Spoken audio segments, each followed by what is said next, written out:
The Weight of the Woods. Part 1. Inheritance. Arthur Kemper had never met his great-aunt Miriam. She existed only as a name whispered at family gatherings. The strange one, the hermit, the woman who'd turned her back on civilization and disappeared into the Vermont woods 30 years ago.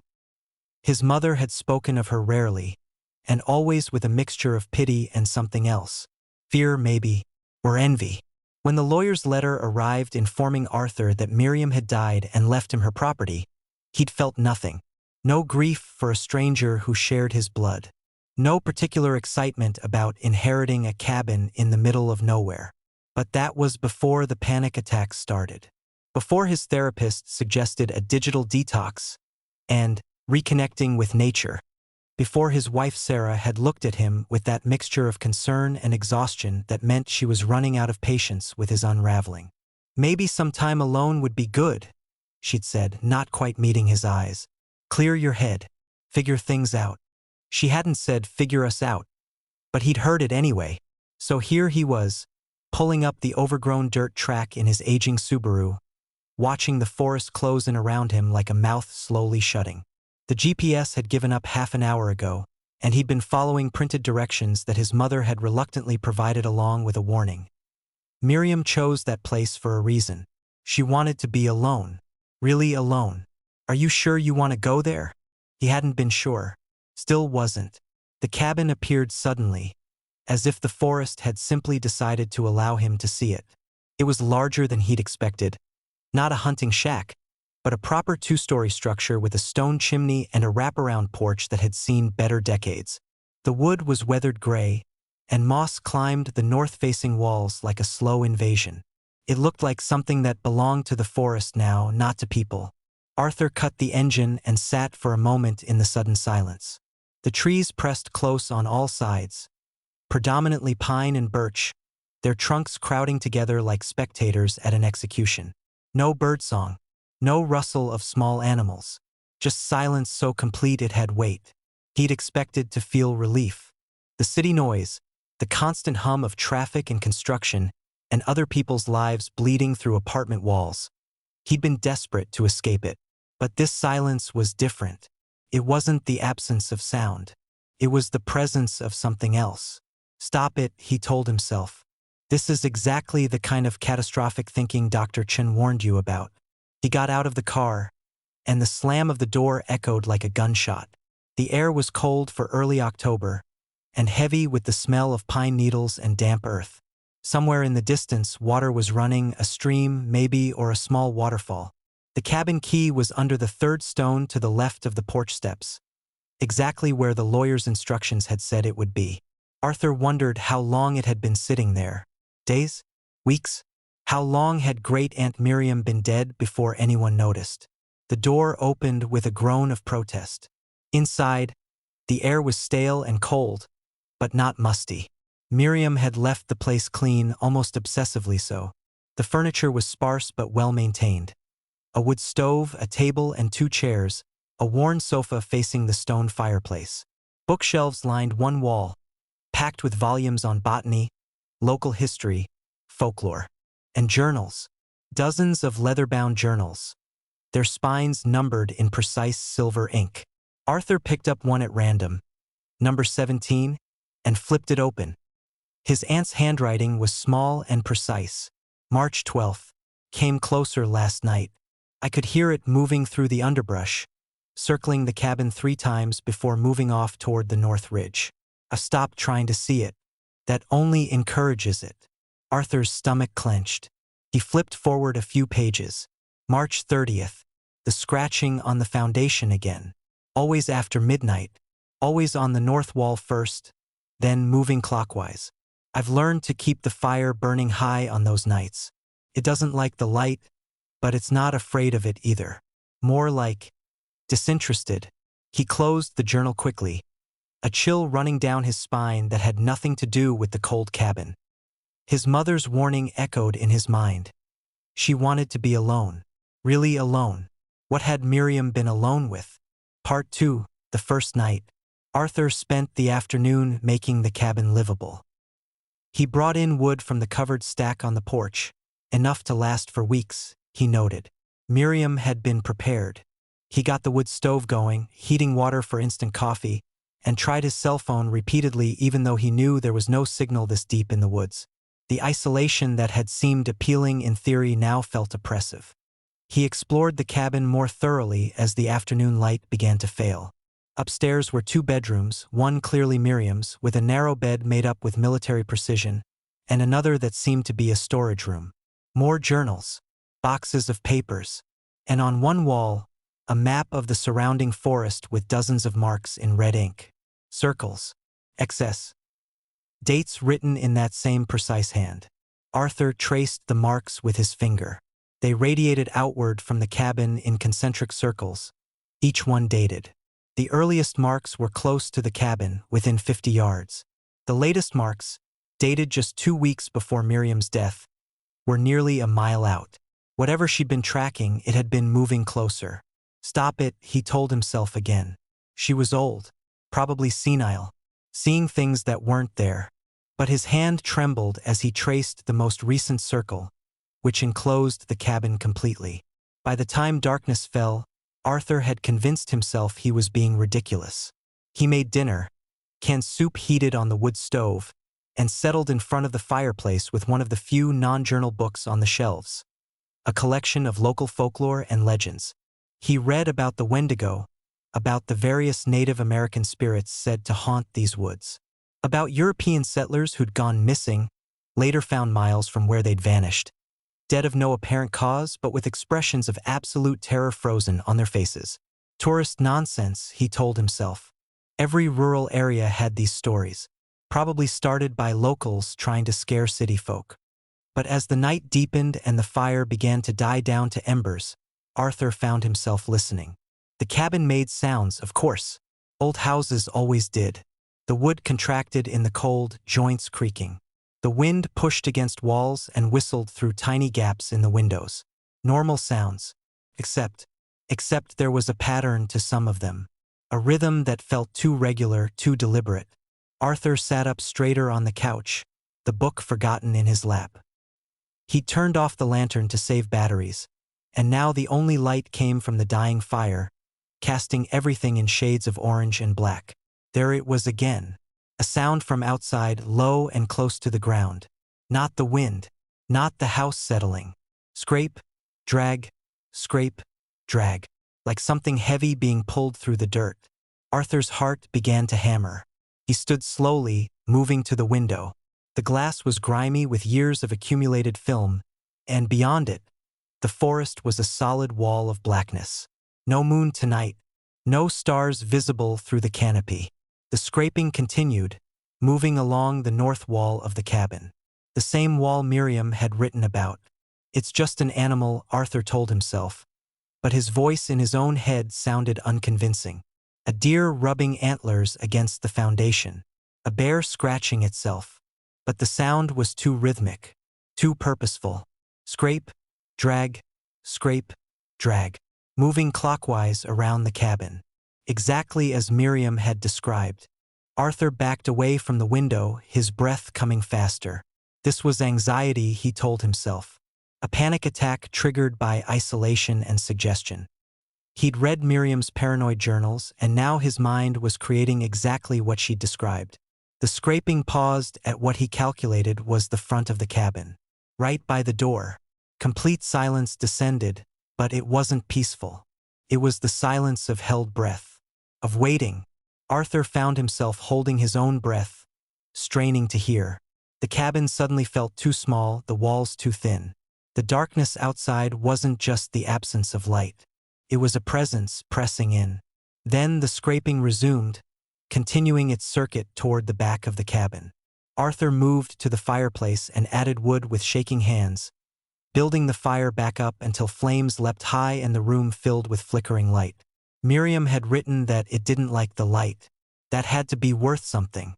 The scraping completed its circuit and stopped. Arthur waited, every muscle tensed. Minutes passed. Nothing. Maybe it was gone. Maybe, thump. The sound came from the back wall. Not loud, but heavy. Solid. Like something testing the structure. Thump. The same spot. Thump. Slightly to the left. Thump, thump, thump. Moving along the wall, each impact precise and deliberate. Studying. Learning. Arthur grabbed his car keys from the table, his hands shaking so badly the keys jingled. A sound that seemed deafeningly loud in the tense silence. He had to get out. Had to get back to town, to people, to lights and noise and sanity. The thumping stopped. Arthur froze, keys clutched in his white-knuckled hand. A new smell began to seep into the cabin. Something damp and organic, like wet leaves and fresh-turned earth. But underneath it was something else. Something that made his lizard brain scream danger. The smell of a predator's den. Old blood and decay hidden under forest floor. He moved toward the front door, trying to be quiet, but every footstep on the old floorboards seemed to announce his intentions. He reached for the deadbolt, and his hand froze. The scraping had returned, and it was right outside the front door. Waiting. Part 3, The Chase. Arthur's mind raced through options. Stay inside? Hope it would leave? Wait for daylight? But Miriam's journals had described weeks, months of this. Whatever it was, it didn't leave. It just waited. And sometimes it got bolder. He thought of the map upstairs, the circles drawing closer over time. The final circle that enclosed the cabin completely, dated 2 weeks before Miriam's death. How had Miriam died? The lawyer hadn't said. Natural causes, Arthur had assumed. She was elderly. But now, no, get out. Get out now. He made his decision in a moment of pure panic. He yanked open the door and burst out into the night, slamming it behind him. The cold hit him like a physical blow. The smell was overwhelming out here. That mixture of earth and rot and something else. Something that made his eyes water and his stomach turn. He didn't look back at the cabin. Didn't look into the woods. He just ran. His feet pounded on the soft earth of the overgrown track, roots and stones trying to trip him. The small keychain flashlight he'd grabbed gave off a pathetic beam that bounced wildly, showing him only fragments of the hostile forest pressing in on all sides. Behind him, not footsteps, something else. A rapid rustling glide through dead leaves and pine needles. Too fast. Much too fast. It was following. Arthur's breath came in ragged gasps, his lungs burning. The car was ahead. He could see its dark shape just off the track. 50 yards. 40. 30. The rustling was getting closer. And now another sound joined it. A low, guttural murmur that wasn't quite language but felt like communication. Like words in a language that predated human speech, that spoke directly to the preanimal part of his brain. Run. It's right behind you. Run or die. He risked a glance over his shoulder. The flashlight beam caught nothing but trees and darkness. But the sound was there. Close. So close. And then he saw something that made his blood freeze. The trees where the sound was coming from, they were moving. Not swaying in wind. Moving aside. Bending away from something that passed between them. Something his light couldn't quite catch.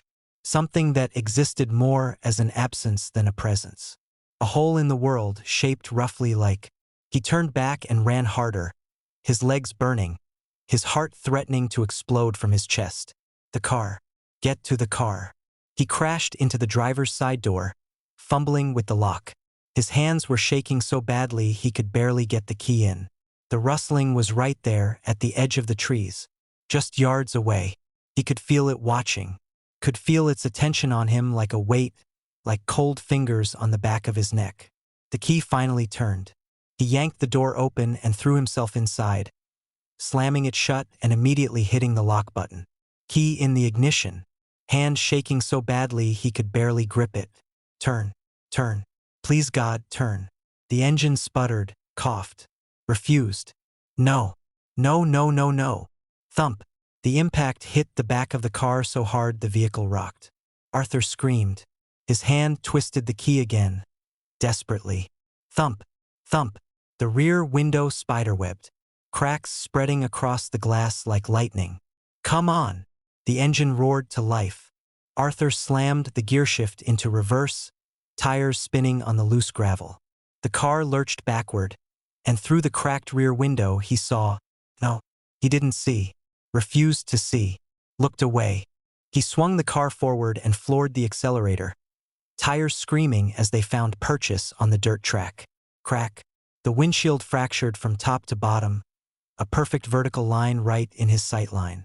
But it held. Arthur burst onto the main road, barely more than a paved track, but better than the dirt. He didn't slow down, didn't dare look in the rearview mirror.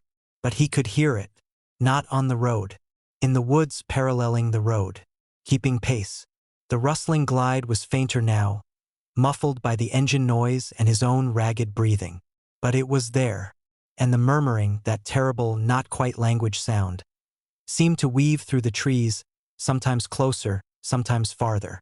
Playing with him, the car's internal lights flickered. The dashboard radio suddenly screeched to life, pure white noise at deafening volume. Arthur jumped, swerving dangerously. He slapped the radio off, but his hand came away cold, so cold it burned. He drove faster, taking curves that should have sent him off the road, but fear made him precise.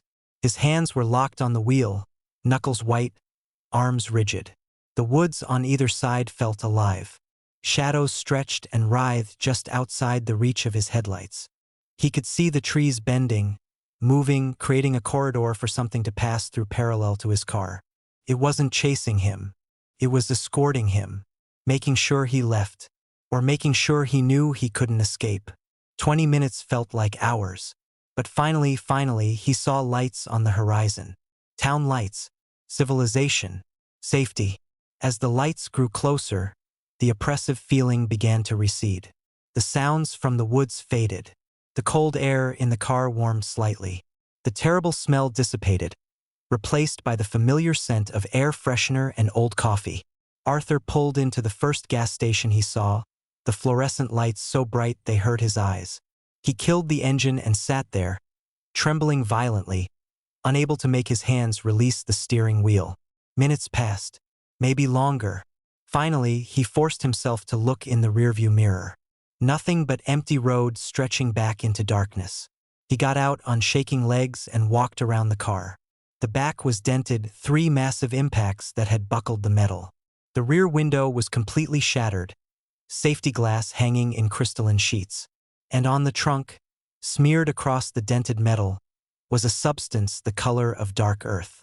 Damp, fresh, and when he touched it without thinking, it was cold. So cold it burned. Arthur jerked his hand away, stumbling backward. He stared at his fingers. They were clean. The substance had left no residue. But they were so cold they were turning blue. He got back in the car and drove to the nearest motel. He didn't go back to the cabin. Not that night. Not ever. Part 4, Aftermath. Arthur tried to explain it to people. Sarah listened with growing concern, her brow furrowed. Arthur, honey, you've been under so much stress. Maybe this isolation thing wasn't. I'm not imagining it. He pulled out his phone, showing her the photos he'd taken of the damaged car. Look at this. Look at the dents. The shattered window. I see them, Sarah said gently. But couldn't it have been a bear? Or you hit something while driving in the dark? You were panicking, you said so yourself. He wanted to scream. Instead, he called his insurance company. They classified it as a hit and run and paid out without question. His therapist was more diplomatic. Dr. Chun listened to the whole story, taking notes, his expression neutral. Arthur, trauma manifests in many ways, he said when Arthur had finished. What you're describing sounds like a severe panic attack, possibly triggered by isolation and the suggestive material in your aunt's journals. The damaged car could have a rational explanation. I didn't imagine it. I'm not saying you did. I'm saying that our perception during a panic attack can be unreliable. Fight or flight response creates. Arthur stopped going to therapy. He sold the cabin without ever going back. Did it all remotely through lawyers and real estate agents. Took a significant loss because no one wanted to buy a property that isolated. Finally, a developer bought it, talking about tearing it down and building something modern. Arthur wondered if they'd read Miriam's journals. He'd left them there, all of them. Left the map with its ominous circles. Let whoever demolished the cabin find them and make their own decisions. He went back to the city, back to his life, back to pretending everything was normal. But it wasn't. 3 months later, late at night when the city was as quiet as it ever got, Arthur would lie in bed and feel it. The weight, like the forest had followed him, was pressing down on him even through concrete and steel and thousands of other people. He'd hear the murmuring in the hiss of radiator steam, in the white noise of traffic, in the space between sounds. And sometimes, not often, but sometimes, he'd hear it clearly. That distinctive sound that made his blood freeze and his heart hammer.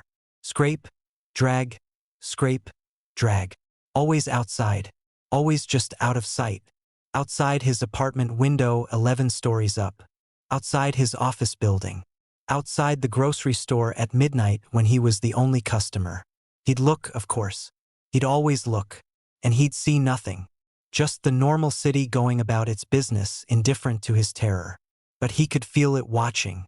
Could feel its attention on him like cold fingers on the back of his neck. Sarah asked him once why he always checked the windows before bed. Why he insisted on keeping lights on even while sleeping. Just a habit, he lied. 6 months after the cabin, Arthur found himself researching his great-aunt Miriam. Really researching, not just accepting the basic facts he'd been given. She died in the cabin. That much was true. But the circumstances were stranger than he'd been told. She'd been found after a concerned neighbor, the nearest one lived 7 miles away, had driven out to check on her. She'd been dead for approximately 2 weeks. Miriam had died of a heart attack, the coroner had ruled.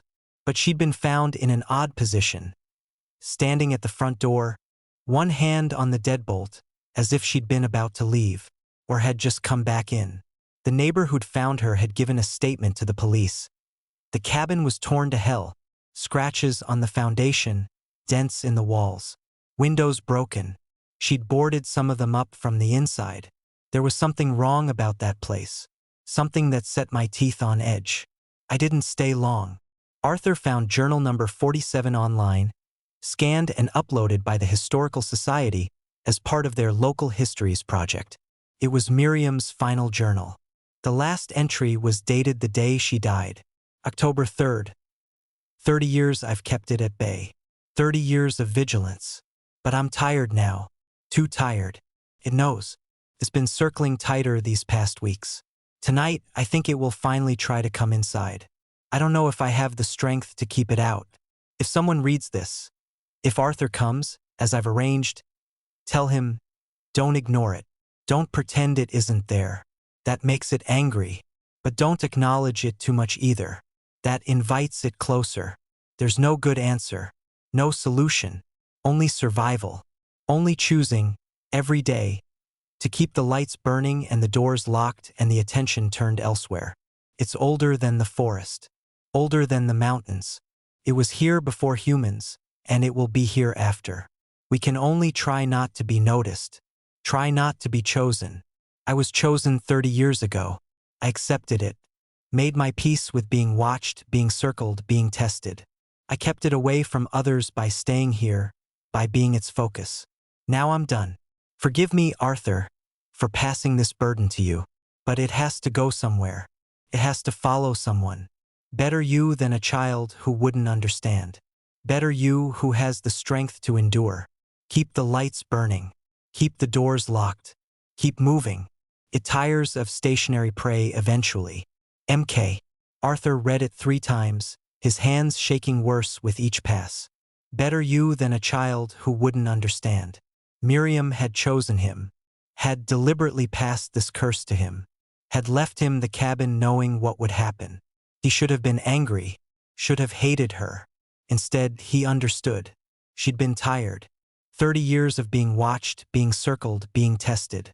30 years of keeping the lights burning and the doors locked and never, ever relaxing. He was 6 months in and he was already exhausted. Epilogue. The distance shrinks. 1 year later, Arthur has learned to live with it. That's not the right word. Live with implies a kind of coexistence, a détente. What he's learned is to survive in spite of it. He keeps his apartment bright. Lights in every room, even the ones he's not using. He replaced all his bulbs with the highest wattage he could find. His electricity bill is astronomical. Worth it. He never stays still for too long. Changes locations frequently. Different coffee shops, different grocery stores, different routes to work. Miriam had written that it tires of stationary prey. So far, that seems to be true. He's developed a sense for when it's close. A prickling at the back of his neck. A cold spot in the air. The faint smell of earth and rot. He's learned to recognize these signs and react immediately. Get around people, get to light, keep moving. It's working. Mostly. But he can feel the distance shrinking. At first, the signs appeared once a week. Then twice a week. Now it's almost daily. The scraping sound outside his windows. The murmuring in the white noise. The sensation of being watched by something that doesn't blink. Sarah left him 4 months ago. She couldn't handle the paranoia, the lights, the constant movement. The way he'd wake up screaming from dreams he refused to describe. "Get help, Arthur," she'd said, tears streaming down her face. "Please, whatever this is, PTSD, psychotic break, I don't care what you call it, you need professional help. I can't watch you destroy yourself." He hadn't argued. What could he say? That he was being stalked by something from the woods? That his dead aunt had deliberately cursed him? That the only thing keeping him alive was constant vigilance? She wouldn't believe him. No one would. He's alone now, just like Miriam had been alone. And he's starting to understand why she'd stayed in the cabin. Isolated. Rather than try to live in the city like he's doing. In the woods, there was only one direction to watch. In the city, there are thousands of shadows, thousands of dark corners, thousands of places it could be hiding. The city doesn't protect him. It just gives him more places to be afraid. Last night, he heard the scraping on his apartment door. 11 stories up, no fire escape, no balcony. Just the door. Scrape, drag, scrape, drag. He'd stood frozen in his living room, surrounded by blazing lights, and listened to it test the lock, the deadbolt, the chain, finding the boundaries, learning the structure, just like at the cabin. He didn't sleep, couldn't, just stood there until sunrise, watching the door, waiting for it to figure out how to get through. It hadn't, not last night, but it's learning, getting bolder. The distance between them shrinks with every passing day. Arthur has started researching. Not folklore or legends or tourist nonsense.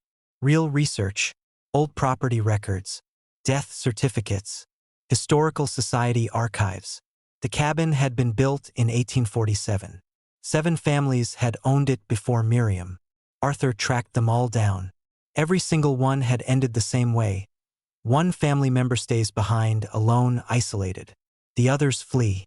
And the one who stays behind lives there for years, decades sometimes, until they die. Always alone. Always in the cabin. Often in that same position. Standing at the door, one hand on the deadbolt. It's a cycle. A tradition. A curse passed down not through blood but through presence. Through being noticed. The forest is patient. It chooses someone, follows them, tests them. And eventually they either submit, stay in that cabin, become its focus, keep it away from others, or they run and take it with them into the world.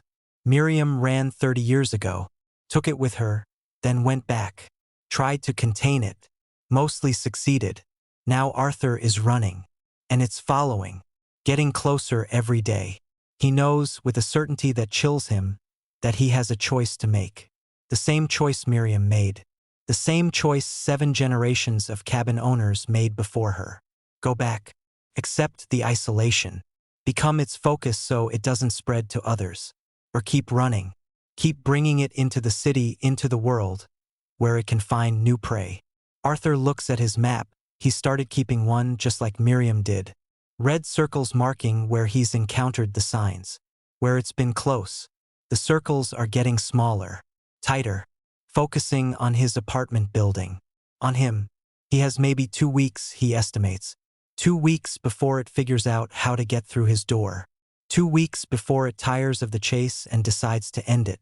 He opens his laptop and starts researching property in Vermont. Remote cabins. Isolated locations.